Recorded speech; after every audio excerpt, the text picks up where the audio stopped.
Tere jälle kuulama Turulinna ajaloost ja täna räägime 17. sajandist. Turu aeg ja kohad, Turu suurriigi osana 1600–1700 ja räägime ka Kvenseli majast. Siin taustal on läbipaistvalt üks Hollandi kunstniku pilt, Cornelis Vega pilt 17. sajandi koolist. Siin on näha, kuidas poisid istuvad karjakesi kes kus ja tõenäoliselt uurivad näiteks ladina keele grammatikat ja on ka õpetaja oma kateedris. Soome kooli kohta ma pilti ei leidnud, aga küllap see siin Turus ka üsna sarnaselt käis. Niisiis, 17. sajandi märksõnad. Rootsi laieneb suurriigiks. See tähendab, et Rootsi hoidis enda käes peaaegu tervet Läänemere piirkonda. Kui Karl IX oli alustanud riigireforme, siis Gustav II Adolf, tema poeg, jätkas neid ja tänu edukatele sõdadele Rootsi riik muudkui laienes. Rootsi edusammud, kui võrrelda selle aastaga 1611, meil Karl IX suri ja ajaga 60 aastat hiljem, siis selle ajaga oli Rootsi avanud 5 ülikooli, õigemini avanud 4 ülikooli ja taas avanud 5. Uppsala oma, mis oli vahepeal reformatsiooni ajal soiku jäänud. Ja siis nende uute ülikoolide hulka kuuluvad muidugi Turu Akadeemia ja Tartu Ülikool. Oli avanud 11 gümnaasiumit, oli tekitanud endale korraliku riigiaparaadi, kuhu kuulusid igasugused ametid, kaasa arvatud riigiarhiiv, Maa-amet, oli avatud esimene muuseum, tänapäeval Livrustkammaren, mille avas Gustav Adolf oma sõjariistade ja univormi väljapanekuga. Kohtute süsteem, postisüsteem, teedevõrk, regulaarne ajaleht hakkas ilmuma, mida hakati ka siis selle postisüsteemi ja teedevõrgu kaudu levitama. Tööstus arenes, avati uusi rauatehaseid, näiteks tänapäevani tegutseb Fiskars. Ja 30-aastase sõja ajal tihenesid ka soomlaste suhted, näiteks Saksamaaga. Valutava kuningana oli Gustav Adolf ise pidevalt ka lahingutes ja sai lahingus ka surma 1632. aasta sügisel, nii et krooni sai siis tema tütar Kristiina, kes tollal oli alles lapseeas, nii et riiki hakkas esialgu valitsema kantsler Axel Oxenstierna. Sajandi esimesel poolel Turu võitses, võiks ütelda, välismaiste kaupmeeste arv siin kõvasti kasvas, siin oli kõiksuguseid keeli kuulda. Neid tuli Saksamaalt, Hollandist, Šotimaalt tuli päris palju, kuna üksnes protestantidel lubati Rootsi riiki elama asuda. Turu tähtsus halduskeskusena suurenes, ka siia loodi õuekohus 1623. aastal ja kindral Kubermang loodi Soome, nii et mille keskuseks Turu sai. Ja 1637. aastal saabus siia kindral kuberneriks Per Brahe, kes tõhustas Rootsi riigi, ütleme niimoodi, kohalolekut ja valitsemist, taas kord lõi mitu linna ja tema oli ka aktiivne Turu Akadeemia asutamisel, mis siis avati 1640. aastal. Soome kirjakeel tekkis siis, kui piibel täielikult soome keelde tõlgiti ja avaldati 1642 ja sellel alustas tööd ka Turus. Riigi esimene trükikoda, Soome esimene trükikoda, peab ütlema. 1680. aastal riigipäeva otsusega muudetakse kuningavõim absoluutseks ja suure mõjuvõimu omandanud aadel suruti maha reduktsiooni abil, millega kuningavõim võttis siis paljud maavaldusi tagasi kuningakroonile. Sõjad jätkusid üleüldse, see 17. sajand oli väga sõdade rohke pidevalt käisid lahingud siin ja seal muidugi 30-aastane sõda langeb sinna aega, aga ka mitmed muud.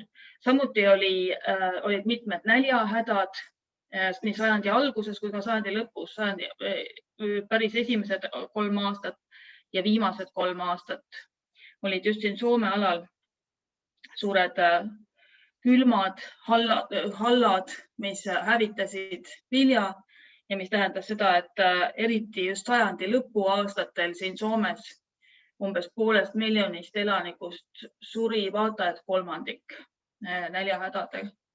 No, surdi nälga. Õnneks küll, või õnneks siin Lõuna-Soomes Turukandis see nii ränk ei olnud, ka siin oli raske, aga eriti hull oli just põhja pool, kust suured rahvastiku hulgad ka suundusid lõuna poole paremat elu ja lihtsalt süüa otsima. Millest ma siis täna räägin? Räägin kõigepealt 17. sajandi kiriku isadest, kellest mitmetel on ka Eestiga seoseid. Räägin Turu linna elust, kaubandusest, samuti käsitöölistest, ametimeestest, räägin kohtutest ja karistustest, räägin hospidalidest ja tervishoiust ja räägin haridusuuendustest. Need on siin Turu jaoks eriti olulised gümnaasium ja eelkõige Turu Akadeemia avamine. Danielius Lenius, tolleaegne humanitaarõpetlane, tuleb meil jutuks ja tänane koht, nii öelda, on Guentseli maja siin Turus. Kui Turu piiskop Erik Sorolainen suri 1625. aastal, olles olnud piiskopid oli 40 aastat, siis otsustas kantsler Axel Oxenstierna, kellest oli juba juttu, ta oli Kristiina regent, siis kirikuvõimu, Soome kiriku valitsemist tõhustada, saatis siia piiskopiks isa Grotoviuse. Rootsist tuli see isa Grotovius siia Soome. Temaga ei olnud siin väga kerge, ta ei osanud soome keelt suugi ja seda ta ka vaevalt kuigi palju siin kohal olles õppis. Ja kaebused Rootsi suunas läksid mõlemalt poolt, nii piiskopilt rahva kohta kui ka rahvalt piiskopi kohta. Aga mida tema tegi? Ta tegi päris palju remonditöid, suuri täiendusi ja täiustusi toomkirikus, nii et suures paljus on toomkirik, mis nüüd suurest Turu tulekahjust sellele eelnevalt seal on, see on just Rotoviuse ajast.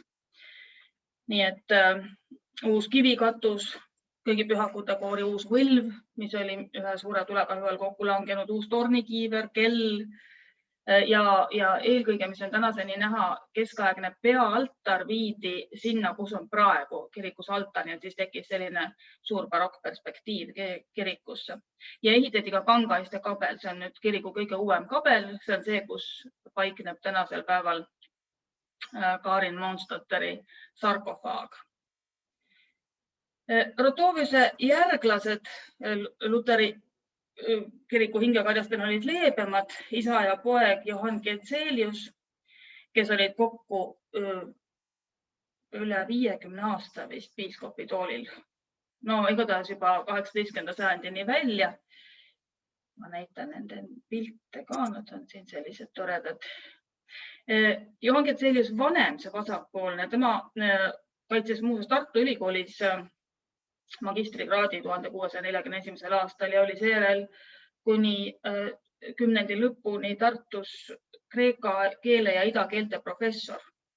Ja seejärel siis tuli Turusse. Turu piiskop oli tema siis 1664 kuni 1690 niimoodi pikalt ja tema poeg seal kõrval, see parempoolne, tema oli Eestiga niimoodi seotud, et 80. aastatel oli ta Narva ja Ingerimaa superintendent ja siis Turu piiskop aastatel 1690 kuni 1718, nii et mõlemad elasid siukse kena pika elu.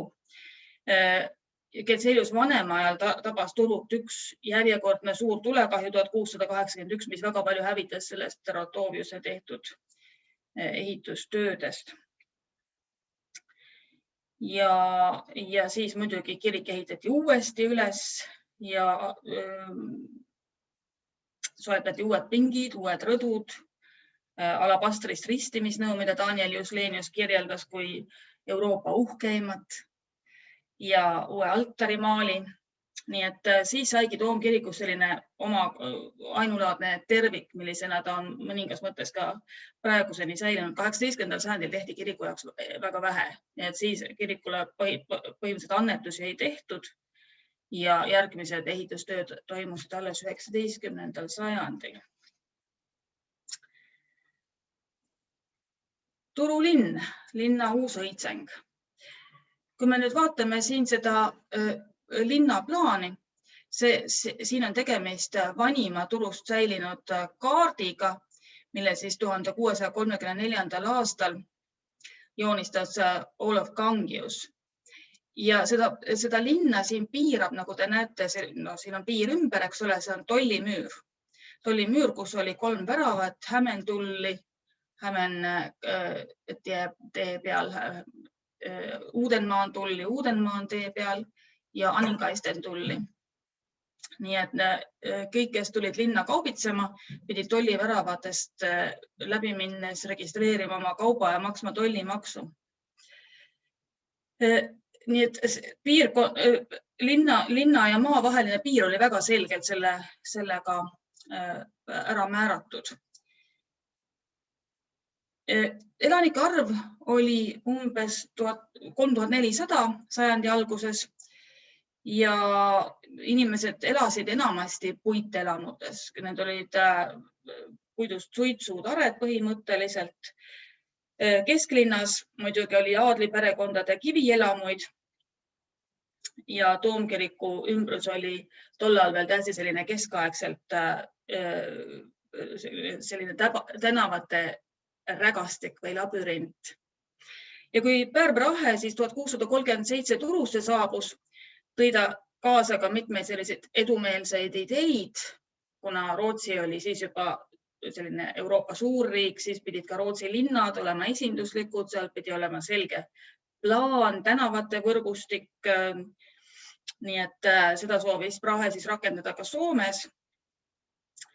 Ja seesama Olav Kangius siis valmistas ette või joonistas sellise linnaplaani, mis läheb siis välja kuni Turu linnuseni.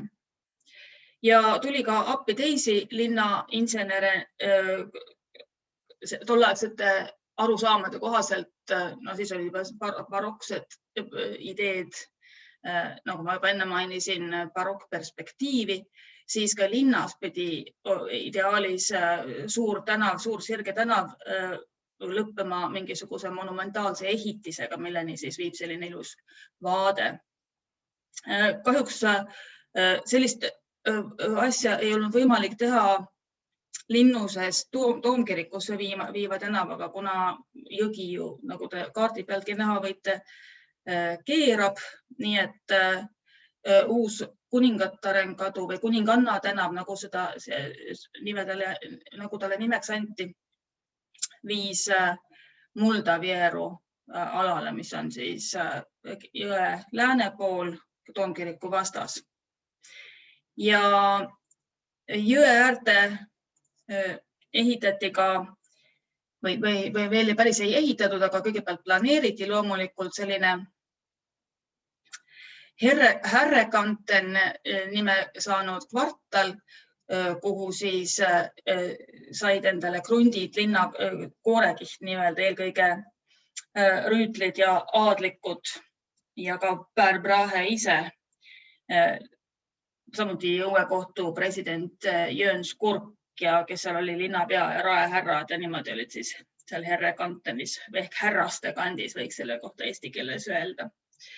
Ja sellest Kuningataren kadu või Kuninganna tänavast, tänapäeval on see siis Linnan kadu, sai tolleaegne kõige peenem tänav, sinna äärde istutati puid, nii et hakati seal ääres ka niimoodi peenelt promeneerima, nagu Euroopa linnale kohane. Turu laatadest on meil ka varem juttu olnud, endiselt 19. jaanuaril ja 18. juunil, siis Talviheiki ja Keseheiki. ja talvisele laadale oli kõige parem tulla muidugi reega. Suvel oli natuke keerulisem transpordiga ja ka suvetööde tõttu oli keerulisem laadale tulla. Aga just eriti jaanuaris tuldi suure koormaga, nii et tolliväravas pidi mõnikord lausa päev otsa ootama, et tolliväravast läbi pääseks. Mõnevõrra turulaadade tähtsus vähenes 17. sajandil, sest hakati ka uutes linnades Oulus ja Vaasas näiteks hakati suuri laatu korraldama. Kaubeldi endiselt turuplatsil, aga müüdi ka näiteks Aura jõe ääres paatidest, mis sealt müüdi siis teravilja ja kala ja hülgerasva ja luppja müüdi näiteks paadist, vaske ja rauda müüdi. Ja laatadel, nagu ikka, oli ka oma osa kõikvõimalikel lõbustustel. Nii et oma oskusi näitasid siis rändavad jutuvestjad ja akrobaadid ja kometitegijad, karutaltsutajad, lauljad, mõnikord ennustajad kindlasti. Ja raekoja ees loeti rahvale igasugu teadaandeid ette, kui neid oli, ja õlletoad siis ootasid jänuseid talumehi, kes olid oma kauba maha müünud ja läksid sinna siis natukene meelt lahutama. Kõige olulisemad importkaubad 17. sajandi keskkaubas endiselt sool ja kangad, samuti alkoholist, vein eriti. Soola osa küll hakkab vähenema, sest viiburist hakkas saama turule oluline konkurent väliskaubanduses. Ja samuti 17. sajandi Riiginõukogu hakkas propageerima seda, et joodaks põhiliselt kodumaist alkoholi, nii et õlut ja viina siis. Nii et ka alkoholi import mingil määral hakkas vähenema. Tubakas sai muidugi populaarseks uus selline mõnuaine. Neid tubakakaubandust püüdi küll erinevate monopolide ja tubakainspektorite abil piirata, kuid ta oli ikkagi väga populaarne kaubana. Eksporditi tõrva, vaske, rauda. Turu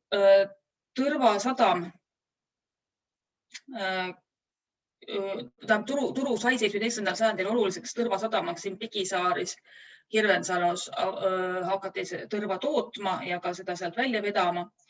Ehkki sajandi lõpupoole juba nihkus tõrvakaubandus rohkem sinna Pohjanmaa linnadesse. Oulu on suur tõrvakaubanduse pealinn Soomes. Ja suurkaupmees Jakob Volle näiteks hakkas tootma siit rauakange ja neid eksportima. Nii et selline jõukas kauplev kõrgkodanlus olema siia kirjutanud ja neist võib-olla kõige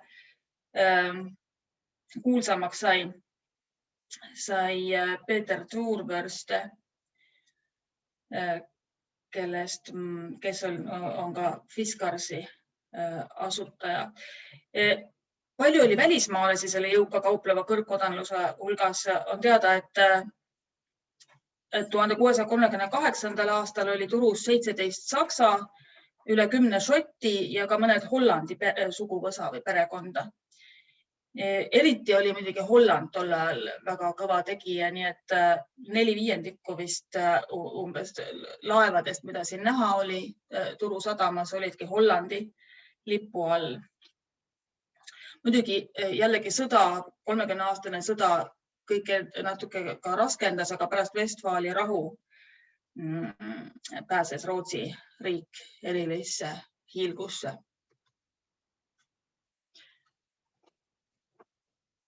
1623. aastal, nagu öeldud, asutati Turu õuekohus, esimeseks presidendiks Niels Bjelke ja temaga algas selline süsteemsem hariduskohtu ja ka finantsjuhtimise süsteemi reform.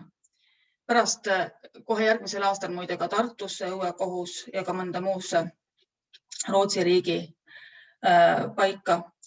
Aga selliseid tavalisi, ütleme, linlaste vahelisi vaidlusi lahendati pigem raekohtus ja selle alluvuses toimunud väiksemas kammerkohtus. Kämneri õigus soome keeles on see sõna. Seal siis see käsitles väiksemaid kriminaalasju ja vaidlusi. Ja on teada, et üsna meelsasti süüdistati 17. sajandil neid käsitletavad kohtuasjad võisid olla siis vargus või kallaletung või auhaavamine, laimamine, ka kohtukutse ignoreerimine, abielu rikkumine, hooraks nimetamine, hingamispäeva rikkumine, aga ka ebaseaduslik kauplemine ja tegutsemine ilma meistri tunnistuseta. Nii et tapmisi ja mõrvu, eks neid oli ka, aga kindlasti palju vähem kui selliseid väiksemaid asju. Ja kohtuotsuste täideviimine oli suur vaatemäng, enamik karistusi olid endiselt veel kehalised. Nii et näiteks kasutati häbiposti. Raekoja ees ma olen siin ühe pildi ka pannud sellisest kaagist. Kaak on selline puidust, kus siis lihtsalt sa pead sellises liikumatusasendis kõigile mõnitada olema mingisugused tunnid päevas. Oli ka teistsugune, oli selline kaelarauaga posti küljes seismine. Ja Raekoja juures oli ka vangimaja ja mingil määral ka trahve kohaldati. Üsna tavaline oli peksunuhtlus ja näiteks ka kadalipp, selline karmim asi, mida ainult meeste puhul rakendati, see on siis peksjate rivi vahelt läbi kõndimine või läbi jooksmine. Igaüks annab sulle hoovi ja võib sul määrata ka mitu sellist läbi jooksmist või mitu kadalippu. Kui oli määratud surmanuhtlus, siis oli see enamasti kas pea maha raiumise või poomise läbi. Poomised pandi toime Kertulimäel, seal on siiamaani selline hukkamise monument, vaat sellest oleks võinud ka pildi siia muidugi panna. Ja pea maha raiumised toimusid pigem turuplatsil, aadlikel siis löödi maha mõõgaga, tavaliselt inimestel kirvega. Eks nõiaprotsesside kohta on palju räägitud 17. sajandil. Turust neid eriti teada ei ole. Võib-olla arvatakse ka sellepärast, et Pär Brahe pidas nõiaprotsessi või sellist nõia juttu üldse täielikuks ebausuks. Tema neid ei uskunud. Mingil määral jõudis 1670. aastatel see nõiajahi õhin ka Turusse, aga surmanuhtluste kohta andmeid ei ole. Eks neid ülekuulamisi kindlasti oli. Üldse Soomes langetati 17. sajandil kokku umbes 60 surmaotsust nõidadele ja enamik neist Ahvenamaal ja Pohjanmaal.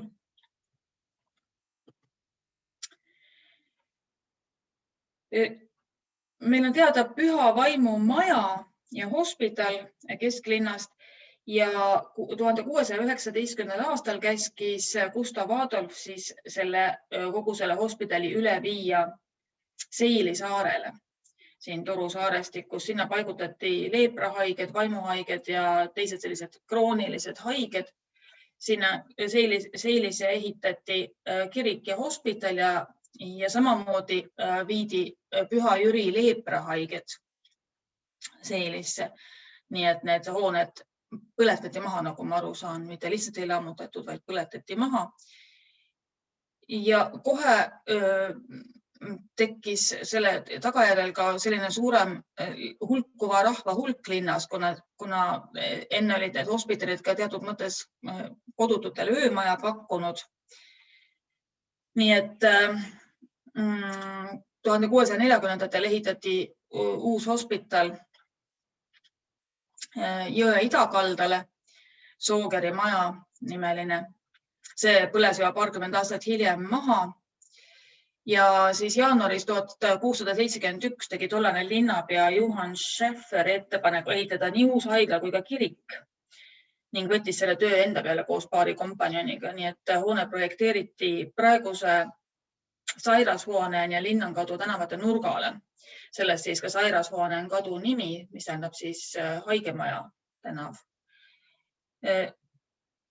Järgmisel aastal andis kuningavalitsus haigla ehitamiseks 600 taaldrit ja nii hospital kui ka kirik valmisid 1677. aastal, pühitseti peaingel Miikaelile. Ja lisaks kurtidele, pimedatele ja invaliididele majutati haiglas ka vaimuhaigeid ja võimalik, et just nende järgi hakati kõrval asuvat mäge, Kakola mäge kutsuma. Kako tähendab sellist poolemeelset soome keeles või vähemalt mingis murdes. Nii et sealt võib selle mäe nimi tulla. Pildi peal siin kõrval muuseas on Seili praegune kirik, mis on küll ehitatud 18. sajandil, aga peaks olema suhteliselt sarnane selle esialgse Seili kirikuga. Igasuguste haiglate rahaline olukord sõltus väga palju kodanike annetustest. Nii et linn andis vähem kui 18 hõbedaaldrit kuus elanike hoolduseks ja lisaks veel kuskil 64 daaldrit aastas. Kui te mäletate, Katariina Jagellonikal oli kaasas 30 000 daaldri eest ehteid. Nii et see võib anda mingisuguse võrdluse siis sellisele, ütleme, varade jaotusele. Ja vaestelt nõuti ka hospitali pääsemiseks raha, kuigi paljudel neist muidugi seda raha ei olnud, nii et siis pidi leidma kellegi, kes tõesti ega kuskilt niisama ilma eest ei saanud midagi. Ja kirikutes ametiasutuses mitmel pool olid korjanduslaekad ja oli ka kombeks näiteks edukalt merereisil tagasi tulles. Juba sadamas oli siis korjanduskarp, kus siis hospitalile annetusi koguti.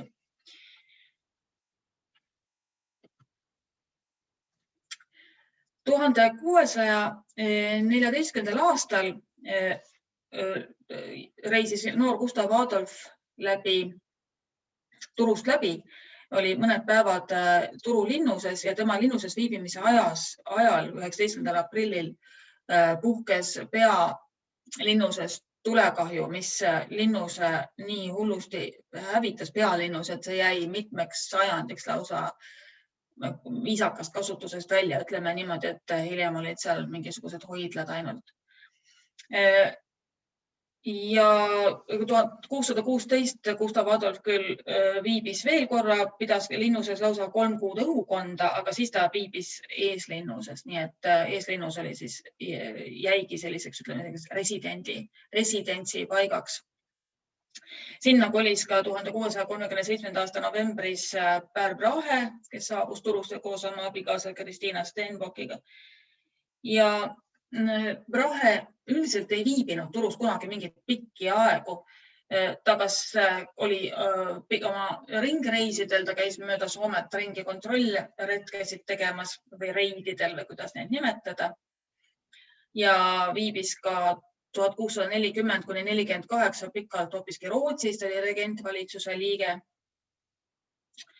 Ja kui tema abikaasa 1651 suri, Turu linnuses ka suri, siis ta koos oma abikaasa surnukehaga lahkus siit Rootsi ja ei tulnudki enam tagasi. Nii et tegelikult jah, tema viibimised siin Turus olid suhteliselt põgusad ja fragmentaarsed. Jakob Volle juba nimetatud Turu suurkodanlane, võib-olla mingil moel võiks teda nimetada ka Turu tööstuse rajajaks. Temale kuulusid praktiliselt kõik salpeetri kaevandused ja salpeetrid on ju vaja püssirohu tootmiseks, millel oli 30-aastase sõja ajal väga hea minek. Nii et temal oli vaid vaja seda muudkui müüa ja tema juurde saabus tööle Lübeckist Peter Toerveste, Hollandi päritolu noor mees, tuli tema juurde kõigepealt kirjutajaks, ta oli selline ettevõtlik ja leidis siit endale abikaasa, otsustas alaliselt Turusse jääda. Elin Soogeri võttis ta endale naiseks, rikka kaupmehe tütre ja hakkas siin kõigepealt ta asutas Pigisaaris tõrvalao, eksportis Soomest teravilja, ehituspuitu, tõrva, kuid siis keskendus rohkem nende rauatehaste rajamisele Antskoogi ja Mustiosse. Ja tema on siis ka Fiskarsi tehase rajaja. Pärast tema surma tema abikaasa Elin Toerveste jätkas tema tegevust. Zunftide loomine oli üks osa 1620. aastate uuendustest. Ja näiteks kingsepad sai turus oma ühenduse 1624. aastal ja aasta hiljem siis juba ka rätsepad ja sepad. Ja lõpuks oli neid 19 tükki neid kutseametite ametikutseühinguid või kuidas neid nimetada, Zunfte ühe sõnaga. Ja eks nende eesmärk oli kindlustada oma liikmete toimetulek ja kaitsta neid välise konkurentsi eest. Et see on mõnes mõttes nagu ametiühing, kuigi see on natuke teistsugune asi, aga siiski see, et on mingisugused piirangud ja mingisugused tingimused tegutsemiseks. Ja ma siin loen nüüd maha paberi pealt, et kutseühingute nimekiri mainib enne 17. sajandi keskpaika järgmisi tegevusalasid. Kullassepad, kingsepad, rätsepad, sepad, puusepad, maaldrid, klaasimeistrid, treialid, müürsepad, kangrud, köösnerid ja kübarategijad. Kindategijad ja raamatuköitjad kuulusid Stockholmi kutseühingusse. Haruldasemad ametid olid tünnivalmistajad, püstolivalmistajad, mõõgameistrid, pasesepad, seemisnaha valmistajad ja kannuvalajad. Ja lisaks oli ka veel mõned oli veel üldzunft, kuhu kuulusid siis mingid sellised ametialade esindajad, keda oli ka ainult üks või kaks. Nii et kokku on 17. sajandi lõpus teada 159 erinevaid ameteid esindavat meistrit turus. Nii et palju. Ja ametiõppija pidi aastaid töötama kõigepealt õpipoisina meistri käe all, seejärel, kui ta oma sellitöö esitas, siis ta võis hakata tegema meistritööd. Ja muidugi, eks meistrid ega väga neid konkurente endale ei tahetud, nii et siin oli ka igasuguseid trikke ja võib-olla ka alatuid võtteid, kuidas üksteisest lahti saada või kahjustada ja oli ka nii-öelda nurgameistreid, kes tegid oma tööd ilma meistriks saamata. Lisaks kaubandusele kuulus linnaelaniku ellu ka põllumajandus. Linnas oli hulgaliselt lehmi, hobuseid ja linna kruntidel olid inimeste majade taga seal kruntidel olid köögiviljaaiad, humalaaiad ja linna tagamaadel olid siis karjamaad, kuhu lehmad sööma viidi. Nii et näiteks Uudenmaan tie ääres oli selline suur karjamaa, linna karjamaa. Ja suur osa linlastest elaski väga sarnaselt tegelikult maainimestele. Nad pidid oma loomade eest hoolitsema mõnes mõttes nagu naturaalmajandus, et sinu oma kodune piim ja köögivili ja mis seal siis oli. Ja turus elas ka hulk selliseid inimesi, kes olid nagu väljaspool seisuseid, nii et ütleme teenija rahvas ja sulased tüdrukud olid sellised, keda nagu seisuste hulka ei loetud. Ja üldiselt iga kodaniku majapidamisse kuulus tavaliselt sulane ja paar teenijat. Ega eriti ilma hakkama ei saanudki, ei kujutatud ette, et kui sul on 6 last ja maja ja loomad, et sa kuidagi moodi, ütleme, naiste rahvana suudaksid ise selle kõigega hakkama saada, ega ei suudakski. Ja siis olid näiteks ka linna ja riigi ja kiriku teenistuses olevad inimesed. Siis olid veel sõdurid, mereväelased, ratsaväelased ja siis kõige madalam elanike, ütleme, klass või kiht olid siis sellised hulkurid, kes ei kuulu mitte mingisugusesse seisusesse. Siin pildi peal olen ma leidnud ühe tünnitegija. See ei ole nüüd ka päris Soomest, aga küll aga on see 17. sajandi pilt. Kust kohast see siis on? Nürnbergist või?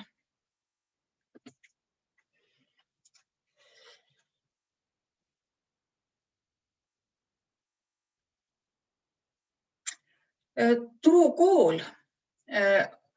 Kooli positsioon oli 1580. aastatel tugevnenud, õpilaste arv märkimisväärselt kasvanud, koolis oli 6 õpetajat, Aga Nuia sõda ja kõik sellele järgnenud rahutud ajad kahjustasid kooli olukorda, laste arv vähenes ja olid ka suured erimeelsused riigi ladvikus selle kohta, selle osas, kuidas haridust üldse korraldada, sest eks Gustav Adolf ja ka Karl IX teda nägid juba ära, et selline korralik ilmalik haridus on riigi arengu seisukohalt väga oluline. Samas kirikuisad muidugi leidsid, et haridus tuleb täiesti korraldada kiriku reeglite ja vajaduste järgi, nii et seal otseselt sellist konsensust veel ei leitud. 1611. aastal anti uus koolikorraldus, millega Turu koolis suurendati klasside arvu 4-lt 6-le, nii et 6 aastat siis seal koolis käidi. Tegelikult ei käidud 6 aastat, sest klass kestis kauem kui 1 aasta, aga ühesõnaga sellist nagu haridusühikut, mida me ütleme tinglikult nimetame siis klassiks, et neid siis suurendati. Ja madalamate klasside hulka lisati kirjutajate klass, kuhu said ennast kirja panna need, kes kaupmeeste pojad või kes tahtsid kaupmeheks või käsitöömeistriks saada. Neil oli siis vaja kirjutamise ja arvutamise oskust. Ja õppekeeleks sai ladina keele asemel üha enam rootsi keel. Ehkki päris kirikust lahutada nüüd kooli ka ei õnnestunud, see jäi endiselt toomkapiitli kontrolli alla. Piiskop Rotoviuse ettepanekul 1630. aastal avati Turu gümnaasium, aasta hiljem muuseas Gustav Adolfi gümnaasium Tallinnas ja selle põhiülesanne oli küll tulevaste vaimulike harimine, nii et põhiaineteks ikka ladina keel ja teoloogia. Ja Rotovius koostas siis esimese õppekava selle gümnaasiumi jaoks, kus poisse pidi kasvatada oma jumalakartuses ja vaga ja korraliku meelelaadi arendades. Piiskopid muidugi soovisid, et poisid saaksid, noored mehed saaksid vaimuvalgust, aga koolis oli ka karm distsipliin ja teisest küljest omavaheline kiusamine, nooremate kiusamine näiteks. See jällegi tekitas mingil määral ka vastumeelsust kooli suhtes. Ja ihunuhtlus oli kindlasti koolis seal veel täiesti kasutusel. Kuninganna Kristiina poolt 1649. aastal antud koolikorralduse järgi jagunesid koolid pedagoogiumiteks, mis olid siis algkoolid, triviaalkoolideks, keskastmekool ja gümnaasiumiteks. Nii et pärast Turu Akadeemia asutamist 1640 alustas gümnaasium ka Viiburis ja asutati 7 keskastmekooli ehk triviaalkooli ja 1690 tegutses üle Soome juba 21 algkooli ehk pedagoogiumi ja neid oli siis üle terve Soome Tammisaarist kuni Tornionini välja, et jah, selle 17. sajandi jooksul üle terve Rootsi riigi koolide hulk väga palju suurenes. Muusikaõpetusel oli koolipoiste jaoks väga oluline roll, sest see võimalus neil ka natukene raha teenida. Pühapäeviti nad laulsid muidugi toomkirikus, aga neid võis palgata ka näiteks matuserongkäiku laulma. Ja jõuluaeg oli muidugi väga hea teenimise aeg, sellele eelnev luutsinapäev ehk siinne püha Lucia päev. Ja vastlapäeval lauldi ja etendati mõnikord ka näidendeid. Ja Pär Brahe, nagu öeldud, korraldas Soomes suuri ringkäike, kontrollkäike, on ise kirjeldanud, et leidis eest sellise algelise eluviisiga laisa ja pummeldava rahva, kellel oli vaja vaimuvalgust, nii et siis hakkas tulema jutuks ka Turu Akadeemia. Turu Akadeemia mõte võis olla juba Isak Rotoviuse omalt piiskopilt ja Pär Brahe suutis riigi nõukogu lõpuks ära rääkida. Nii et 26. märtsil 1640 Nyköpingis kirjutati asutamisdokumendile alla ja akadeemia avamine oli kavandatud sama aasta 15. juulile. piiskopkonnale saatis siis piiskop Rotovius laiali sellise ringkirja, kus kästi seda päeva tähiseda üleüldise pühana. Tema sõnul polnud Soome rahval maailma loomisest saadik sellist õnne enne ette tulnud, osaks saanud. Ja eks see oligi muidugi tähtis päev Soome ajaloo seisukohalt. Akadeemia sisseõnnistamine toimus siis ilusal juulikuu päeval. Kell 7 hommikul juba asus Turu linnusest teele muljet avaldav teekond. Mul on siin pilt ka sellest. See selline suur paraad lausa. Osa teekonnast liiguti mööda Aura jõge siis paatides ja siis edasi jalgsi, kui nad olid kesklinna poole jõudnud. Turu kaardivägi oli tee servadesse rivistunud ja lasksid aupauke. Ja jätkati siis teed Akadeemia hoone suunas, mis asus Toomkiriku edelaküljel vanas koolimajas. Seal on siiamaani see plaat, millest ma olen siin ka pildi teinud. Siin küll väga hästi näha pole, aga see on praeguselt Toomkiriku ja Akadeemia talo vahel on see plaat paigaldatud, kus oli siis esimene Akadeemia hoone, mis oli endine Turu koolimaja.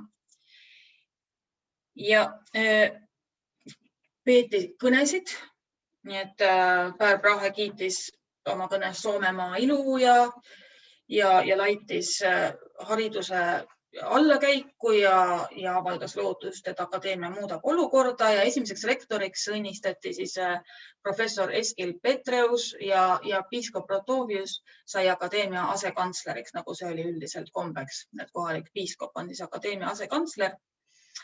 Pärast kõnesid ja muusikalisi etteasteid suunduti rongkäigus Toomkirikusse, kus toimus pidulik jumalateenistus, siis jällegi aupaugud, lauljate esinemised ja lõpuks suunduti tagasi linnusesse, kus ootas pidulik õhtusöök.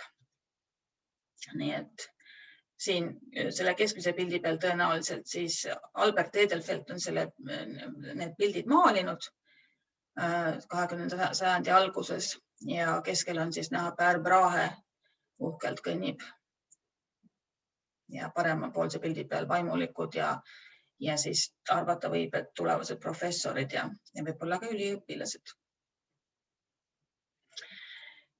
Uues akadeemias 12 professorit ja 4 teaduskonda, need klassikalised filosoofia, teoloogia, õigus ja meditsiini teaduskond.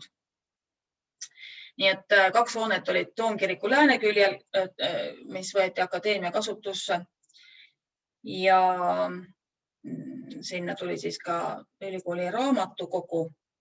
Õpilasi või üliõpilasi oli esialgu paarsada ja kes siis tavaliselt läksid lõpetamise järel kuninga või kiriku teenistusse. Akadeemia oli jurisdiktsiooni poolest üsna iseseisev asutus, neil oli oma kohtuvõim, oma kartser. Nii et kui mõnikord siis üliõpilased linnas kummeldasid ja huligaanitsesid, siis nad pidid ka natukene aega seal oma ülikooli kartseris istuma. Promotsioon võeti kasutusele see promoveerimistraditsioon, kus siis kantakse seda keepi ja peakatet ja mõõka doktoriks saamise puhul, kui on doktori dissertatsioon kaitstud. Nii et esimene promotsioon toimus 1643. aastal, siis küll magistrite. Tänapäeval on see promotsioon doktorikraadi saamisel. Aga jah, 10 uut magistrit said oma kraadi kätte 1643. Muidugi tekkis kohe vajadus ka trükkimiseks, nii et kohe need esimesed dissertatsioonid ka trükiti ja esimene trükitud dissertatsioon ongi siin näha selle pildi peal, diskursus politicust prudentia, mille on siis Mikael Vexonius kirjutanud. Ja muuseas 1642 avas uksed ka linna esimene raamatupood, mis oli muidugi ka Soome esimene raamatupood, nagu ka trükikoda. Üks sellistest olulisematest teadlastest humanitaaralal oli 17. sajandil sündinud Danielius Lenius. Sündis 1676, saabus Turusse 15-aastaselt juba varem saabus ta Turusse, ta oli Turu Toomkoolis õpilane ja 15-aastaselt sai ta juba akadeemiasse, aga tema isa suri, nii et ta ei saanud, pidi vahepeal tööl käima ja natukene hiljem ta siis lõpetas ülikooli ja tema dissertatsiooniks oli seesama Abo Avetus et Nova ehk siis vana ja uus Turu. See on selline huvitav teos. No sellega oli Rootsi riigi ajal, tol ajal niimoodi, et kuna hästi edukas Rootsi riik pidi välja kujundama ka sellise oma mütoloogia nii-öelda, nii et samamoodi on seal siis Abo Avetuses ja ka Jusleniuse teises raamatus, mille nimi on Vinditia Fennorum. Need on siis sellised raamatud, mille Soomet kiidetakse taevani. Seal on Juslenius ülistab maa suurepärast saagikust ja soomlaste kultuursust ja koguni kirjaoskus oli soomlaste leiutatud juba enne roomlasi. Nii et selline, ei saa öelda, et päris tõsiselt võetav teaduslik raamat, aga sealt leiab tegelikult ka ajaloolasi huvitavaid teateid ja kindlasti on tegemist suure fenofiiliga, kes on siis selline soomluse eestkõneleja. Siin pildi peal on muuseas Turu Akadeemia hoonega 18. sajandist. Selle tagant paistab Toomkirik. Ja mõne sõnaga ka siis Kventseli majast. Nagu mainitud, Turu oli juba keskajast saadik kiriklik keskus. Siis 17. sajandil rajati siia maist korda valvav kohus, seesama õuekohus ja lisaks ka veel kõrgem õppeasutus Turu Akadeemia, nii et Turu oli, teist sellist linna Rootsis ei olnud, Rootsi kuningriigis, kus oleks kõik need 3 institutsiooni olemas. Nii et loomulikult oli siis Turusse vaja ka kenaseid elumaju kõigile neile ametite pidajatele ja akadeemikutele. Seesama Kventseli maja asub selles härraste kandis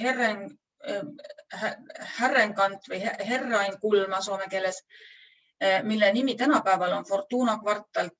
Tänapäeval selle nime andis talle juba Carl Ludwig Engel, kui ta oma tänavate ruudustiku joonistas peale Turu tulekahju.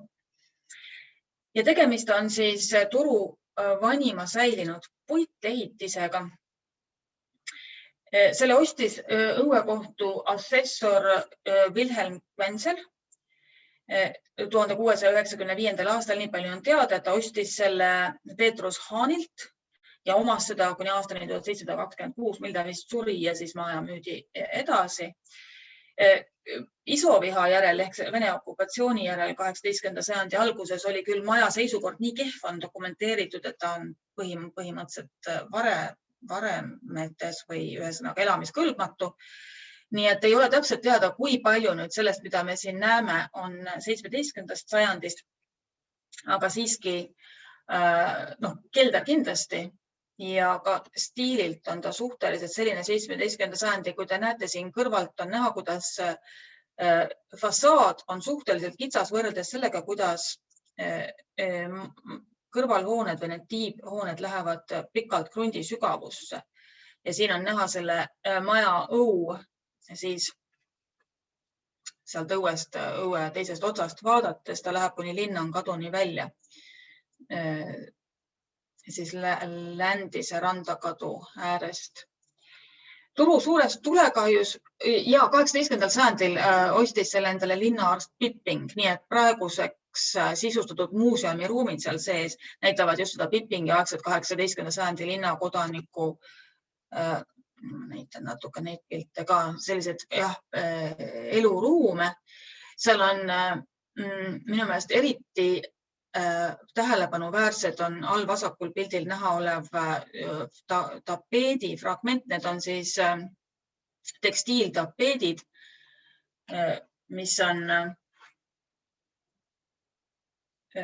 leitud Turu linnuse pööningult peale Turu linnuse pommitamist, et nad on siis puhastatud ja pandud siia Kventseli majja seintele. Ja 1909. aastal Turu linn lõpuks ostis selle maja enda kasutusse. Kõigepealt olid seal kõik võimalikud linnaasutused, linna sotsiaalosakond, noorteosakond, tööturuamet, mis seal kõik oli, kuni siis 1958. aastal avati seal muuseum. Ja lisaks sellele linnakodaniku muuseumile pandi sinna ka veel apteegimuuseum, mis on sisustatud ühe 19. sajandi vana apteegi sisustusega, mis on pärit Oulust. Tegelikult selles hoones ei ole apteek kunagi iseenesest asunud. Ja muuseas võite sinna ka praegu minna, isegi praegusel keerulisel ajal lihtsalt tuleb panna endale külastamisaeg kirja ja kinni. Nii et ei oleks liiga palju inimesi korraga muuseumis. Ja selleks teile jõudu soovides ja järgmist korda ootama jäädes. Aitäh teile!